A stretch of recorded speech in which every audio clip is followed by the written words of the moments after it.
Welcome to Wawa Sandwire. Today, we're talking about a really high-stakes political dispute. Yes, quite serious. It involves some pretty heavy accusations, doesn't it? One country's major political party apparently trying to sway voters in a neighbor's election. That's right. We're looking at the sharp conflict between the Islamic Party of Malaysia, or PAS, and Singapore's Ministry of Home Affairs, the MHA. And it cuts right across the causeway. It really does. And for Singapore, I mean, this isn't just tough talk. It hits right at the core of their national sovereignty. When their Minister of Home Affairs, K. Shanmugam, makes a formal statement in Parliament, well, that's a big signal. It absolutely is. It signals that, in their view, a major red line has been crossed. Which line is that exactly? Foreign political interference. Yeah. Especially, and this is key, when it uses sensitive stuff like race and religion. Targeting their whole multiracial, multi-religious setup? Precisely. That's foundational for them. So any perceived interference there is taken incredibly seriously. Okay, so let's break down that first move. The minister was quite specific, wasn't he? In Parliament on the 14th. Oh, very specific. Yeah. K. Shanmugam explicitly named politicians from the Islamic Party.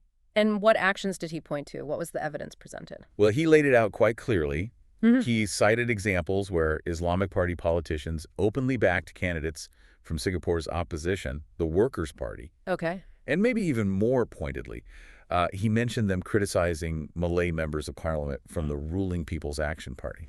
Suggesting they weren't doing their jobs. Basically, yeah. Saying they were inactive or maybe just not effective. And the Ministry of Home Affairs didn't see these as, just friendly comments between neighbors? No, not at all. That was central to their point. They believe these actions were a deliberate, organized attempt to influence Singaporean voters. How so? By using these racial and religious narratives, that's what takes it beyond simple commentary, in their eyes, and into attempted political meddling. It's interesting, Shanmugam didn't just criticize the actions, he went deeper, didn't he? Questioning if the Islamic Party could even act in Singapore's interest. That's the crux of the philosophical argument he made.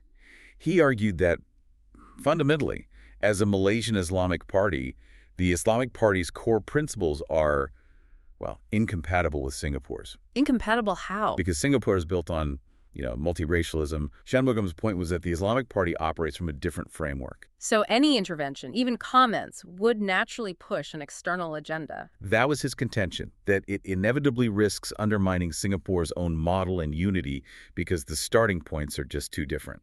So just by commenting, they're potentially interfering because their basic philosophy clashes with Singapore's. That's quite a stance. It is. The argument essentially becomes, if your whole political DNA is different, you can't really be a neutral observer in our political space. Right. Now, predictably, the Islamic Party wasn't just going to let that sit. No, definitely not. The very next day, the 15th, their Secretary General, Takiyugan, came out swinging. What was the main line of defense? Takiyuddin framed it very strategically. He basically accused Minister Shanmugam of trying to demonize the Islamic Party. Turn them into a bogeyman. Exactly. His argument was that this was all just to help Singapore's internal politics, benefit the People's Action Party's agenda, painted as domestic maneuvering. So, downplaying the threat. If it's just politics, how did he describe the comments Shanmugam cited? He called them ordinary cross-border comments, normal political talk, basically. And accused Singapore of blowing them out of proportion. Yes, saying Shanmugam exaggerated them, described them falsely to make them sound like a huge security threat when they weren't. And did he address the sovereignty issue? He did. Takiyuddin strongly stated that the Islamic Party respects national sovereignty, conducts its business through proper channels, follows international norms, trying to de-escalate, really. Suggesting Singapore was just, overreacting. That seemed to be the angle. Okay, but then the Ministry of Home Affairs came back again on the 16th, and they seemed ready. They were. They issued a pretty sharp counter-rebuttal, and this is where it gets interesting. They pointed out what they saw as a major contradiction in the Islamic Party's defense. A contradiction? How so? Well, the MHA statement went back to those two specific examples they'd mentioned earlier. Remind us what they were. Sure. First, the Islamic Party treasurer, Iskander, publicly endorsing that Workers' Party candidate, Faisal, back on April 24th. Okay. And second, the Islamic Party Selangor youth chief, Shukri, sharing a post that implied Malay Muslim MPs from the Democratic Action Party weren't trustworthy. Right. But the MHA said the Islamic Party had already explained those back in April. They had, and that was the MHA's point. They highlighted that initially, back when it happened, The Islamic Party put out a statement saying those were just the personal views of those individuals. Not the party's official stance. Exactly. Trying to distance the party itself from the comments while the election heat was on. Ah, but Taqiyuddin's statement on the 15th didn't say personal views. Precisely. That's the shift the MHA jumped on. Taqiyuddin defended the right to make such comments, calling them ordinary. He didn't dismiss them as personal anymore. So the MHA argued this new stance contradicted the old one. Yes.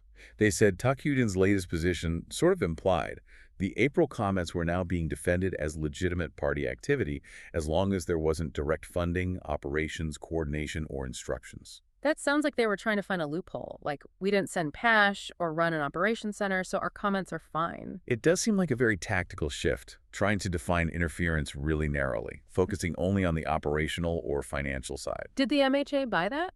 Not at all. They rejected that technical argument flat out. What was their reasoning? Their conclusion was pretty blunt. If the Islamic Party truly thought these comments wouldn't have any effect on Singaporeans, why bother making them in the first place? Good point. So the MHA stressed that this showed the intent was unacceptable, the intent to influence voters and the political mood, regardless of whether money changed hands. So this really forces the question, what is the unacceptable line for Singapore? We know foreigners and media criticize their policies all the time. And that's generally tolerated, yes. So what's the absolute boundary the Ministry of Home Affairs is drawing here? The distinction they make is crucial.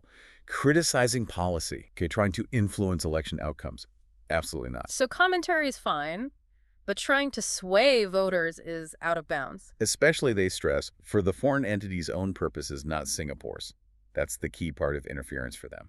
And the absolute worst way to cross that line, it seems, is by using race and religion, particularly during an election. That seems to be the non-negotiable point. The Ministry of Home Affairs was crystal clear. That kind of tactic is inherently divisive and totally unacceptable in their specific social context. They're multiracial, multi-religious society. Exactly. They basically said, look, maybe that's how politics works elsewhere, but it's fundamentally incompatible with the Singapore model. It won't be tolerated here. They're saying we have to protect our internal political space from those kinds of external divisive tactics. It's framed as a defense of their national integrity, yes. So their final word was pretty firm then. Extremely firm. The MHA statement was a clear commitment. The Singapore government will never just stand by and watch this happen. They have to react. They said it requires an immediate, clear, and unambiguous rejection every single time. Reinforcing that protecting this boundary is vital for their social cohesion. It's an ongoing necessity. Wow.